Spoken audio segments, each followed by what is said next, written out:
través de la señal de Radio Nuevo Mundo, presentamos el programa Academia Libre, un espacio que sintoniza con la actualidad educacional, el desarrollo científico y el mundo de las artes. Aquí la Universidad Pública pone sus micrófonos al aire. Con ustedes, David Evia.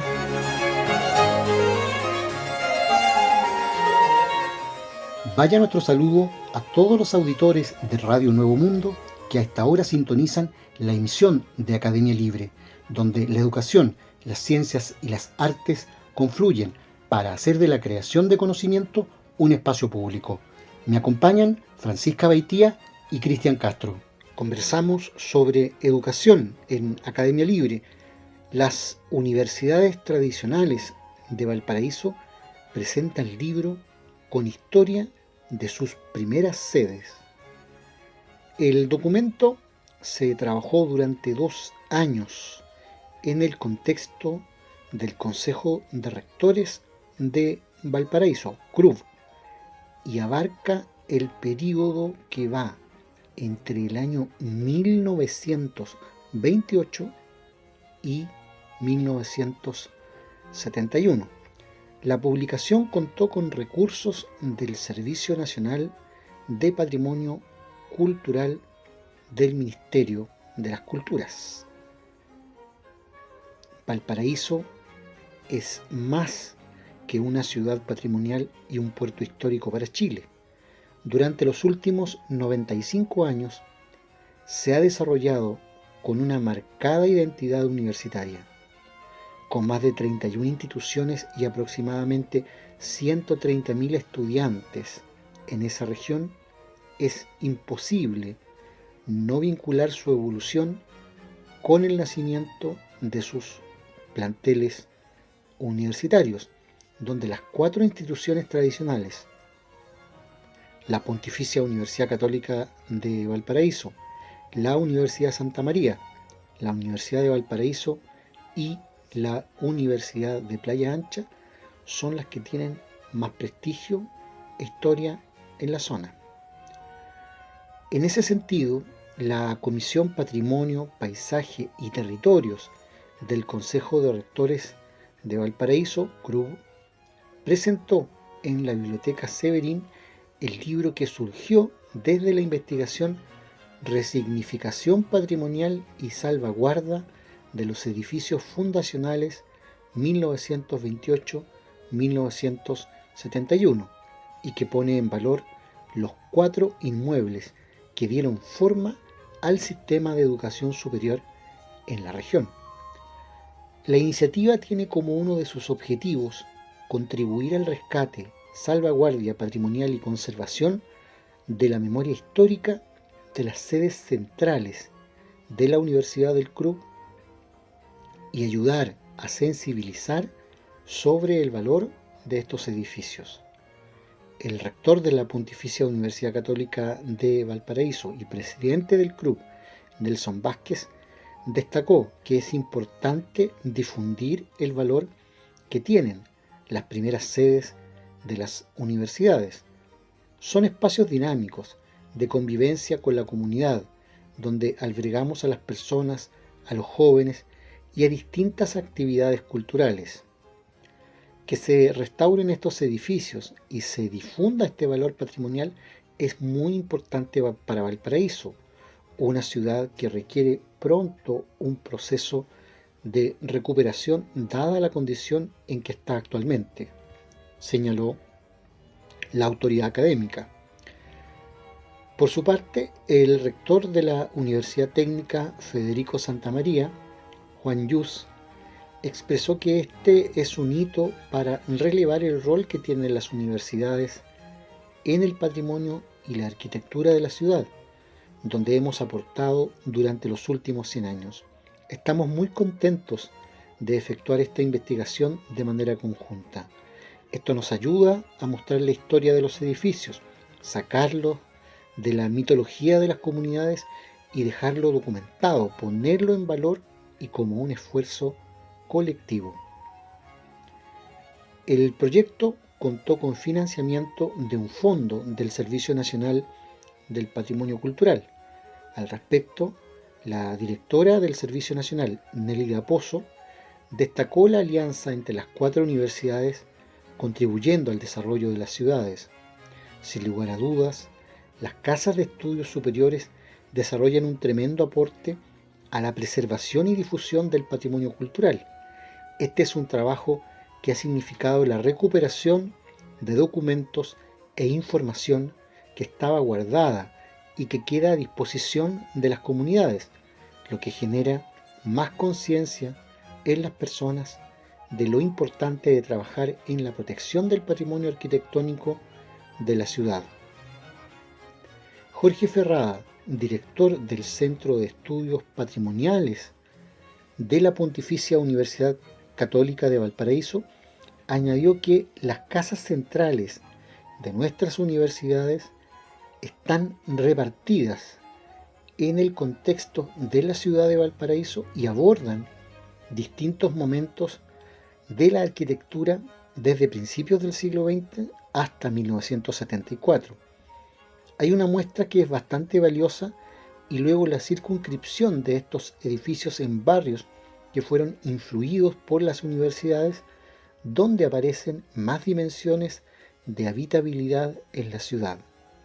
Juan Ayala, director del Museo Institucional de la Universidad Santa María y director del proyecto, expresó que fue un trabajo de hallazgos y momentos inesperados, como toda investigación.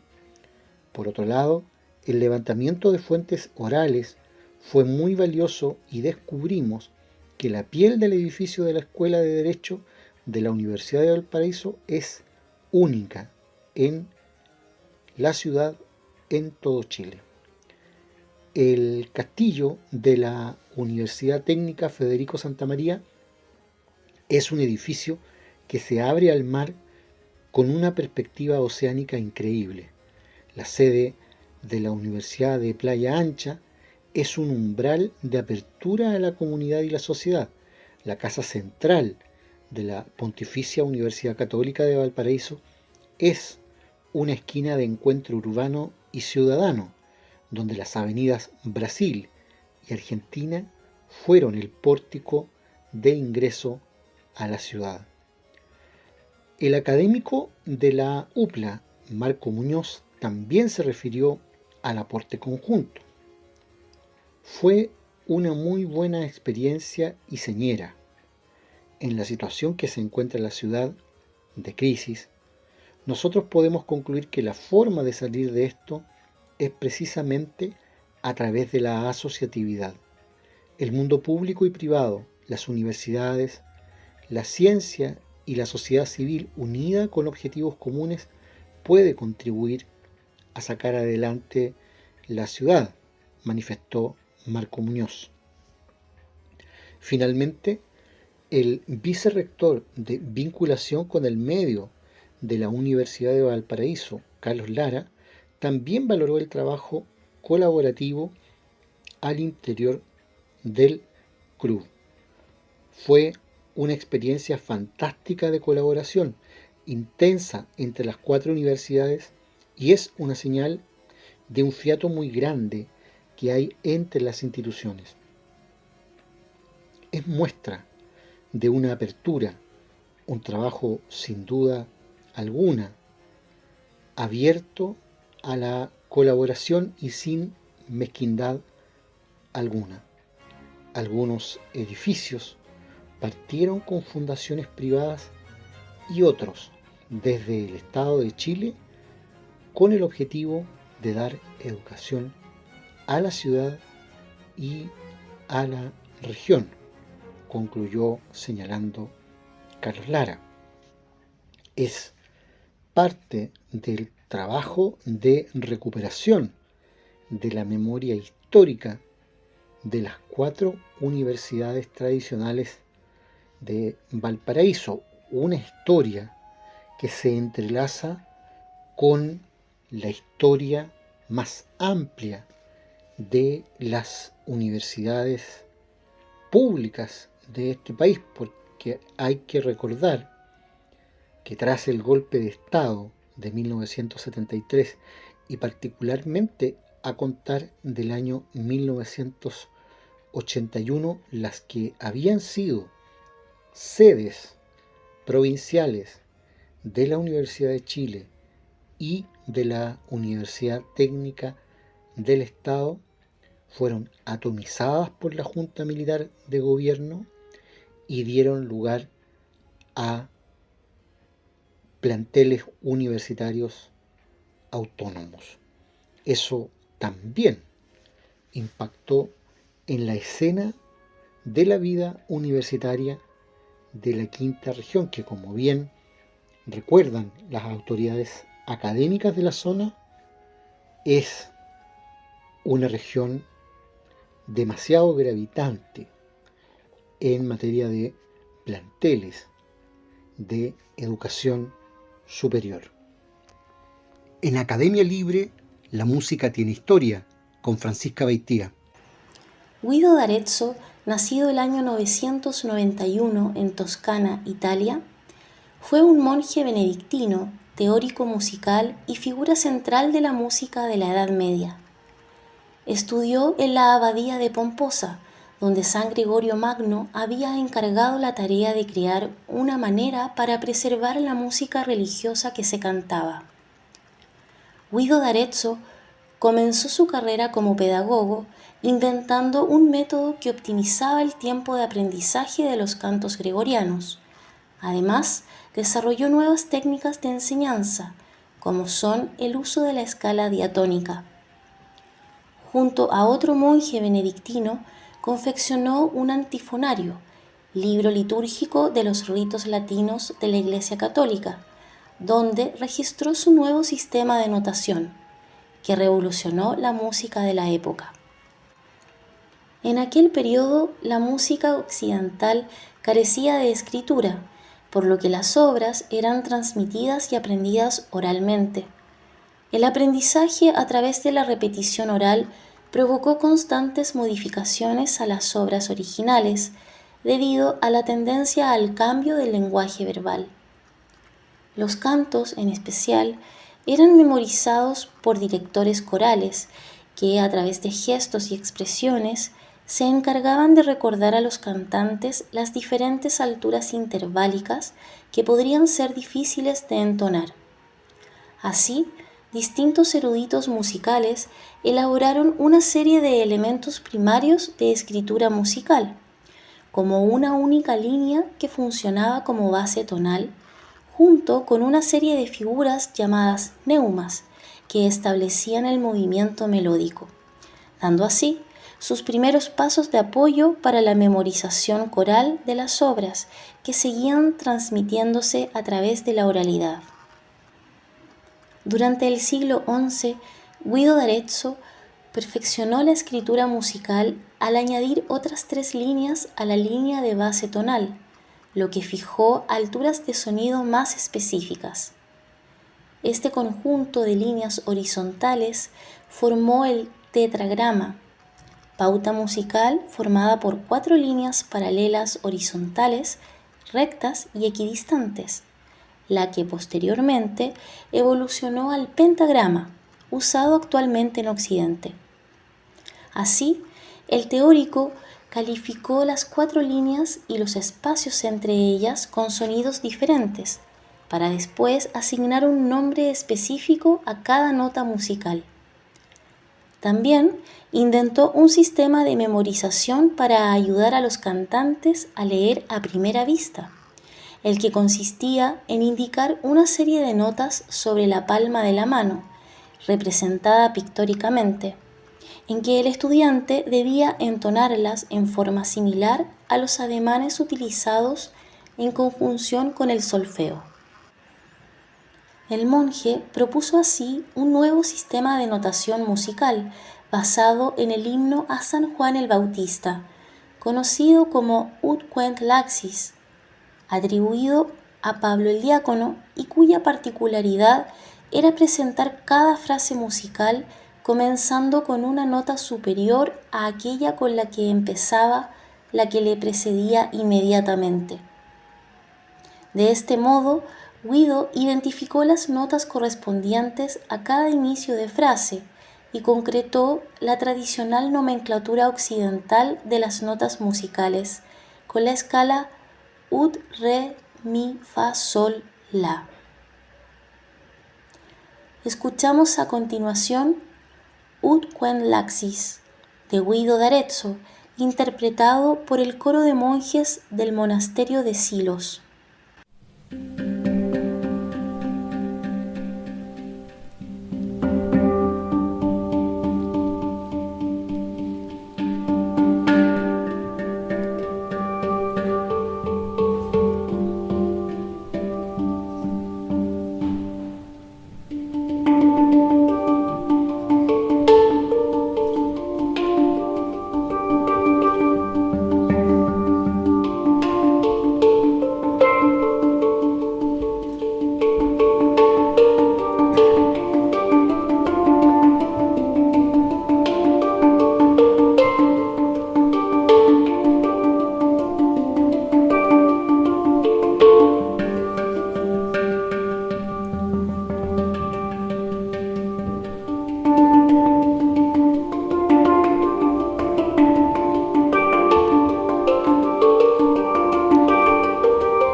Escuchábamos Ut Quent Laxis de Guido d'Arezzo, interpretado por el coro de monjes del monasterio de Silos. Hablamos a esta hora en Academia Libre sobre actualidad en ciencia e investigación. Lo hacemos con Cristian Castro, quien nos proporciona cada semana las novedades en este plano. ¿Qué está pasando, Cristian, en materia de ciencia e investigación? Hoy hablamos sobre citogenética porque ha sido realizada la primera secuencia completa del cromosoma Y humano. Un consorcio internacional de científicos ha rellenado las lagunas que quedaban en más de la mitad de la secuencia de ADN del cromosoma masculino, con implicaciones para la fertilidad y la salud. Por otra parte, un equipo también ha revelado su gran variabilidad tras analizar el de 43 varones de diferentes poblaciones del mundo.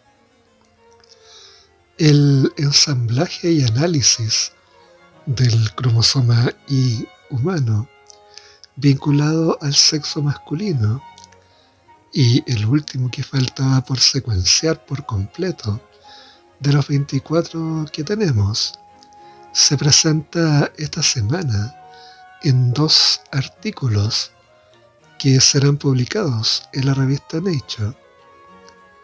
Uno de los estudios está dirigido por el consorcio Telómero a Telómero, financiado por el Instituto Nacional de Investigación del Genoma Humano de los Estados Unidos. Los autores presentan la nueva secuencia que rellena lagunas en más del 50% del cromosoma Y de referencia utilizado hasta ahora. Este avance revela importantes características genómicas con implicancias, por ejemplo, para la fertilidad, como los factores que intervienen en la producción de esperma y también en enfermedades como el cáncer. La muestra la ha aportado un único individuo, quien generosamente dio su consentimiento para las investigaciones.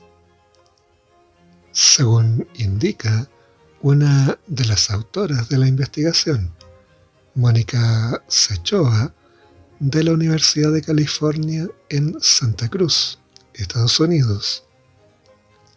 Anteriormente se disponía de 57.264.655 pares de base, pero aproximadamente la mitad, es decir, 30.812.366 eran de secuencias desconocidas.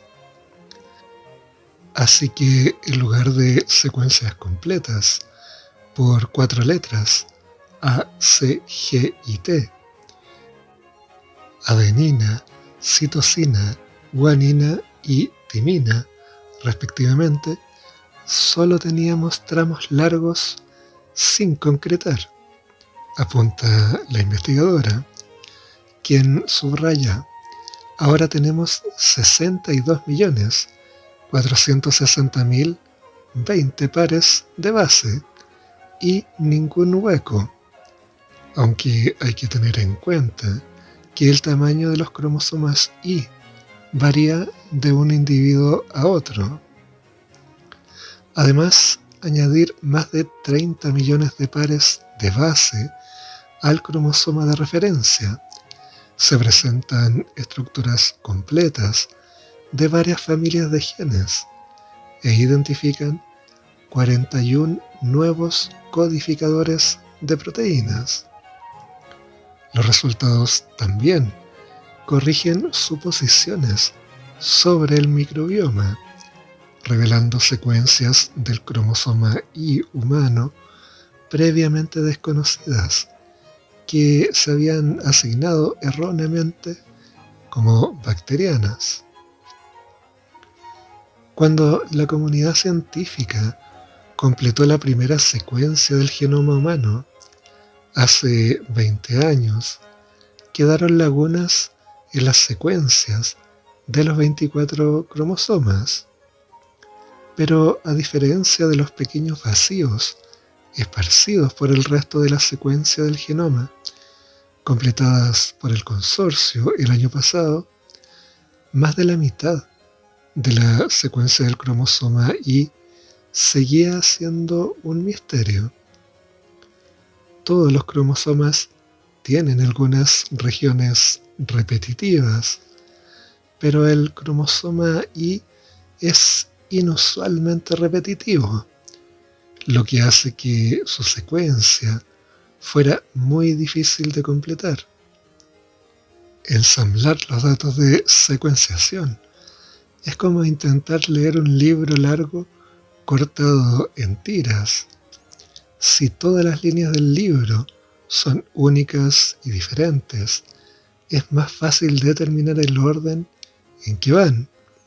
Pero si la misma frase se repite miles o millones de veces, el orden original de las tiras es mucho menos claro. Aunque todos los cromosomas humanos contienen repeticiones, unos 30 millones de letras del cromosoma Y son secuencias repetitivas. Es como si se repitieran las mismas frases durante la mitad de la longitud del libro. Para abordar este reto, el consorcio telómero a telómero aplicó nuevas tecnologías de secuenciación de ADN y métodos avanzados de ensamblaje de secuencias. La mayor sorpresa fue lo organizadas que están las repeticiones, según indica el doctor Adam Filippi, investigador principal del Instituto de Investigación del Genoma Humano y líder del consorcio.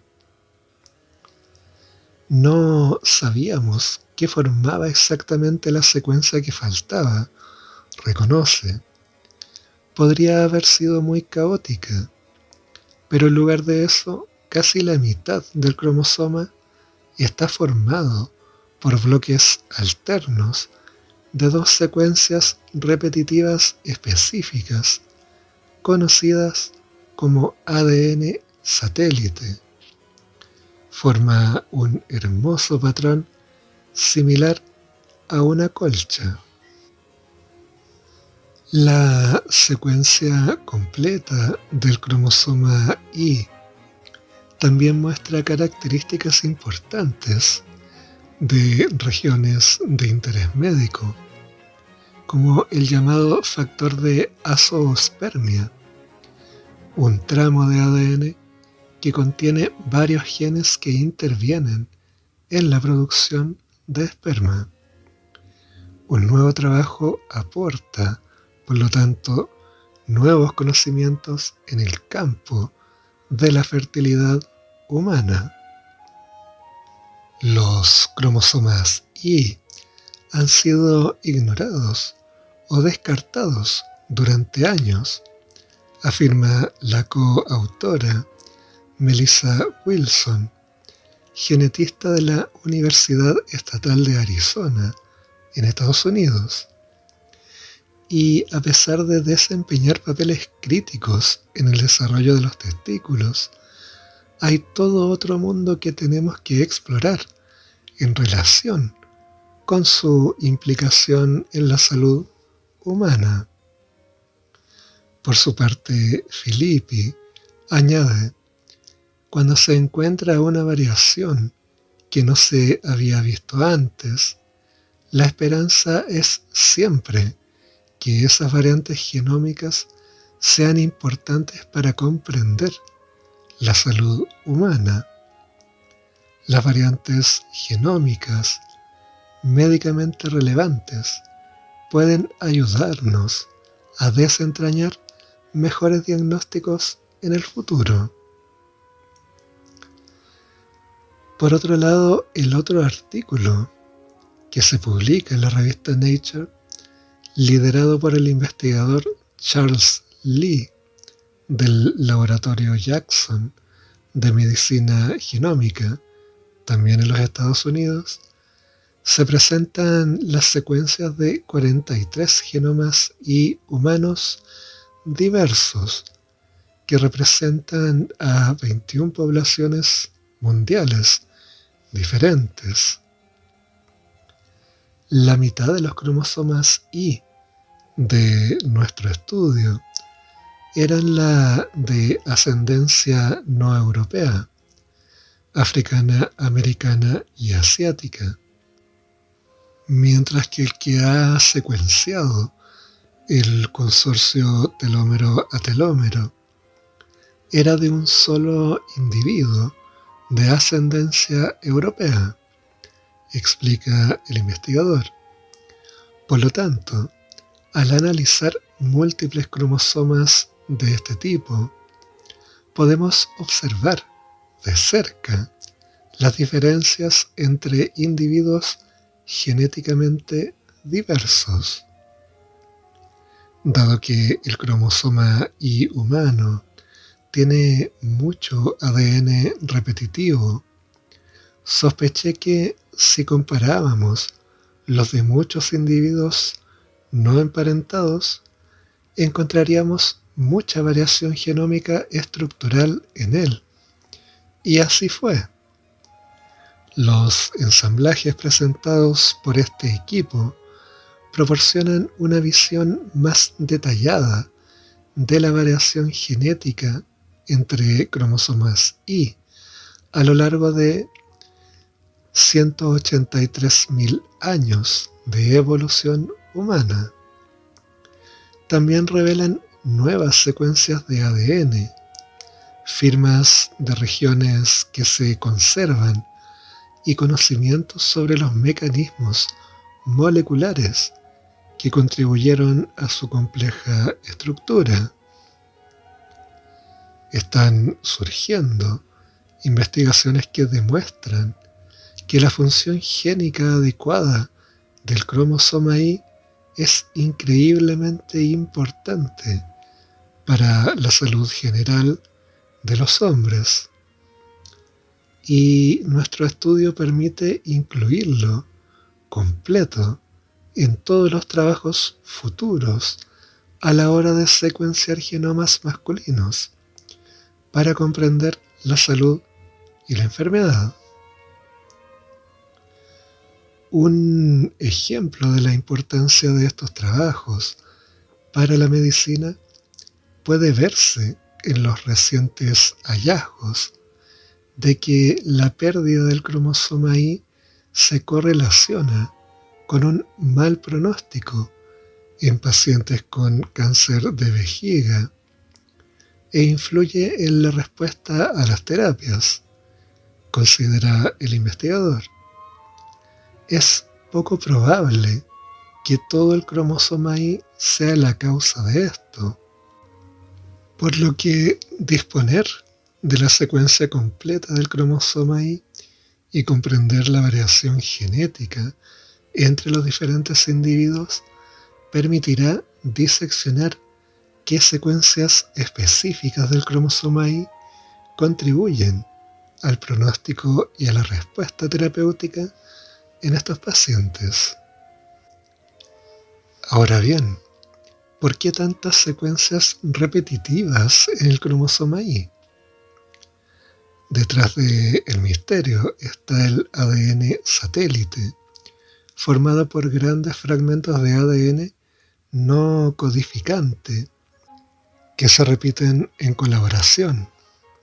Sabemos que muchas de estas secuencias satélites o ricas en ellas tienen funciones importantes, Por ejemplo, para la biología de los centrómetros o telómeros, otras pueden introducir diferencias que impulsen la especiación o, debido a su densa estructura, afectar la actividad de genes cercanos.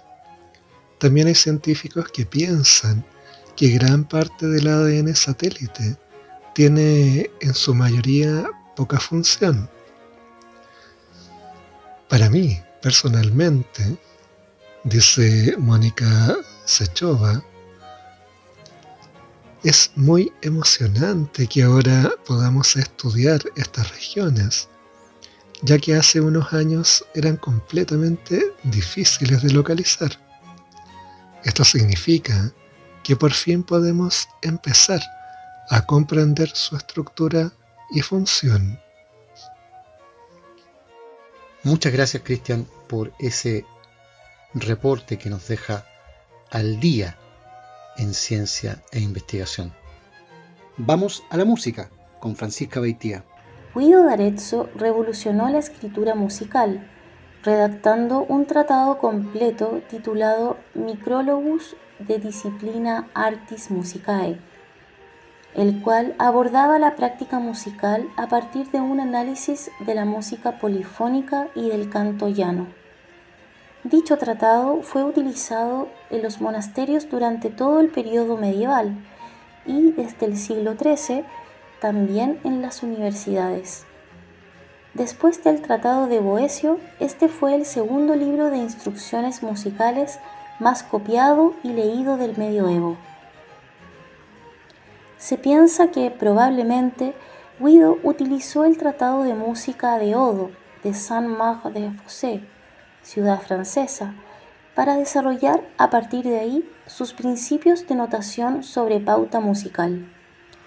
Su método se hizo famoso en todo el norte de Italia, de tal modo que en Pomposa esto despertó la hostilidad de los monjes benedictinos, lo que le obligó a marcharse hacia Arezzo. Hacia el año 1025, Guido ingresó como maestro en la escuela catedralicia, bajo la protección de Teodaldo, obispo de Arezzo. Allí escribió su principal tratado ya mencionado, encargado a su vez por el obispo y dedicado a él. Otro hecho relevante que se le atribuye a Guido es que al finalizar su tratado posiblemente fue llamado a Roma por el Papa Juan XIX, que había oído de dicha notación y el nuevo método de enseñanza. La propuesta de notación musical de Guido estuvo marcada por la censura religiosa de la época, y al oír el sonido que se producía entre la nota fa y si, la Iglesia lo interpretó como un sonido demoníaco y desagradable, denominándolo diabolus in musica, y por lo tanto ese sonido no podía estar en ninguna pieza musical y menos en las eclesiásticas. En efecto, se editaba la nota si, y es por ello que el teórico no lo pudo incluir en su lista de notas. Sin embargo, ya en el siglo XVI se incluyó la nota si, guiándose por el último verso que decía Sancte Johannes, y se constituye oficialmente la escala ut, re, mi, fa, sol, la, si. Por otro lado, ut, que era la primera nota derivada del primer verso original, fue sustituida por do, ya que esta sílaba, al terminar en vocal, se adaptaba mejor al canto, hecho que ocurrió hacia el siglo XVII, impulsado por Giovanni Battista Doni. Asimismo, la séptima nota también fue introducida por Anselmo de Flandes a partir del siglo XVII, recibiendo el nombre de si. Aún así, en aquellos países donde no llegaron los músicos latinos, como Alemania y países escandinavos, se seguía implementando el sistema antiguo de las letras del alfabeto. Guido d'Arezzo falleció en el monasterio de Fonte Avellana en el año 1050. Algunas crónicas afirman que fue beatificado inmediatamente después de su muerte, pero no hay certeza de ello. Tanto Guido d'Arezzo como su obra son mencionados y homenajeados con frecuencia. erigiéndose 2 estatuas de él, una en Florencia y otra en Arezzo, destacándose hoy en día el concurso polifónico internacional Guido d'Arezzo, entre otros tributos. Escuchamos a continuación Ut quend laxis de Guido d'Arezzo, en la versión de Chorus Spontanus, Bakay Marton y Pavel Norbert.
Escuchábamos Ut quend laxis de Guido d'Arezzo en la versión de Chorus Spontanus, Bakay Marton y Pavel Norbert.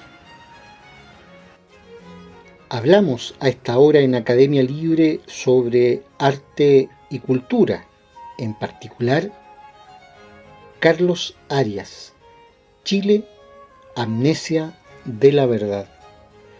Con la curaduría de Cuauhtémoc Medina, curador en jefe del Museo Universitario de Arte Contemporáneo de México, MUAC, la muestra forma parte del programa Conmemoración 50 años del golpe de Estado en el Museo Nacional de Bellas Artes en Chile. Se trata de 22 bordados en los que Carlos Arias, a modo de un diario hecho a la distancia, compila los hechos asociados a la violación a los derechos humanos que lo marcaron tras el golpe militar de 1973, así como el cambio cultural que siguió al advenimiento de la democracia.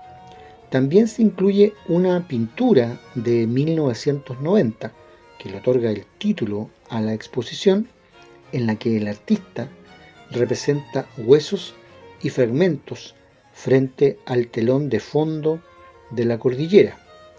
Sumándose a este año en el que los actos de memoria son centrales, a partir de una iniciativa personal, el artista donará este óleo al Museo Nacional de Bellas Artes, que se suma a la adquisición del bordado El Hombre Orgía del año 2017. Las obras de esta muestra oscilan entre la violencia, la irreverencia y una profunda tristeza. Una historia que se hilvana, escribe y reescribe en un tiempo inconcluso que no termina de ser desterrado. Sumar esta exposición al programa de la conmemoración de los 50 años del golpe de 1973 permite incorporar una mirada cuestionadora que aporta al debate acerca de una fractura aún abierta, las consecuencias de la irrupción de la democracia y su devenir, comenta Varinia Brodsky, directora subrogante del Museo Nacional de Bellas Artes. En sus bordados, Arias conforma una narrativa poética que cuestiona las jerarquías tradicionales en torno a lo artístico y lo artesanal. Así, a partir de una práctica asociada al mundo de lo femenino, fija con hilos nombres y acontecimientos que pueblan su memoria personal, pero también las de nuestro país. Algunas de estas crónicas son obras abiertas, es decir, no tienen fecha de término, ya que el autor va registrando sus pérdidas y eventos decisivos como una forma de tomar apuntes a lo largo del tiempo. Al bordar, cambiaron mis estrategias de trabajo por ser tan lento el proceso. La relación clásica de figura y fondo de la pintura cambió radicalmente. En el bordado tengo la memoria y el soporte. En cambio, en la pintura tengo la narrativa y la composición. Por tener un origen doméstico, ligado a la artesanía y a lo femenino, el bordado se constituyó en mi verdadero territorio, luego de haber perdido mi país por decisión propia, o porque borré el drama y la barbarie. Un espacio tercero que está ligado profundamente al arraigo con la obra, con lo personal y con esta tensión de pertenencia entre Chile y México, explica el propio artista. Desde inicios de la década de 1990, optó por una afortunadísima excentricidad: derivar de las normas materiales y técnicas de la pintura occidental hacia el uso del bordado como campo de producción visual y material.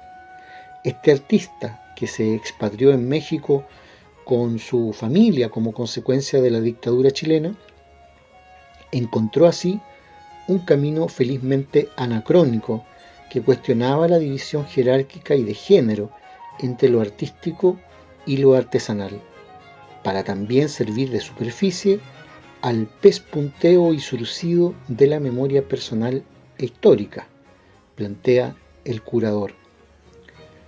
Nuestro artista, Carlos Arias, nació en Santiago el año 1964.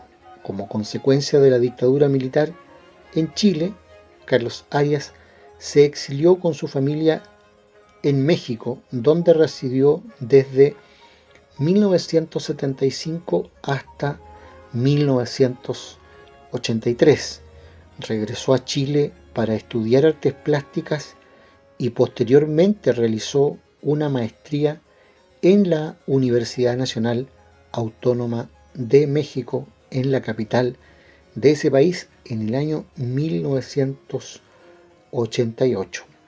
6 años más tarde, en 1994, decidió abandonar la pintura y dedicarse al bordado como un medio para la reflexión conceptual, siendo también un punto desde donde hacer una crítica a la representación identitaria y las problemáticas de género en la América poscolonial, retomando la pintura recién en 2004. Su carrera se ha desarrollado en el ámbito internacional y en particular en México, donde su trabajo ha sido ampliamente reconocido y curado por historiadores del arte fundamentales en América Latina.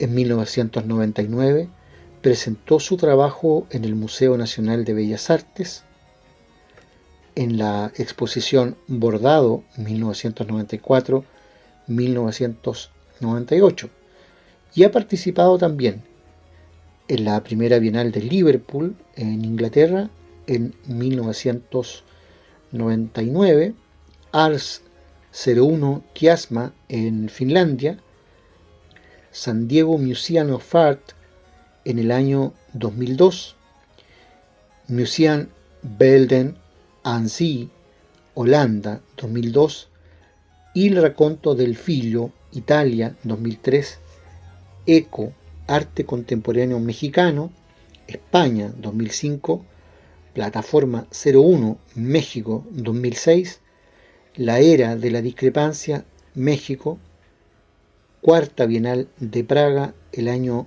2009, Neomexicanismos, México 2011, El hombre al desnudo y Autorretratos en lo común en el Museo Textil de Oaxaca, el año 2014, El hilo de la vida, Capilla del Arte, Puebla 2015, El hilo de la vida, Museo Universitario del Chopo, Ciudad de México 2016, El hilo está puesto, Galería Marzo en Ciudad de México 2017, Contra el olvido en Bogotá 2018, Bordados, Museo Internacional del Barroco, Puebla 2019. A este currículum se suma el haber sido profesor de la Universidad de las Américas, Puebla, entre 1998 y 2021. Es la trayectoria y la obra de Carlos Arias, cuya obra Chile, Amnesia de la Verdad, está ahora en el Museo Nacional de Bellas Artes bajo la curaduría del jefe del Museo Universitario de Arte Contemporáneo de México, MUAC, Cuauhtémoc Medina. Concluye aquí, en Radio Nuevo Mundo, esta emisión de Academia Libre, un programa producido por la Comisión Ejecutiva de la Universidad. En los micrófonos, Francisca Beitía, Cristian Castro y David Evia. Agradecidos de su sintonía, nos reencontraremos con ustedes la próxima semana. Hasta entonces.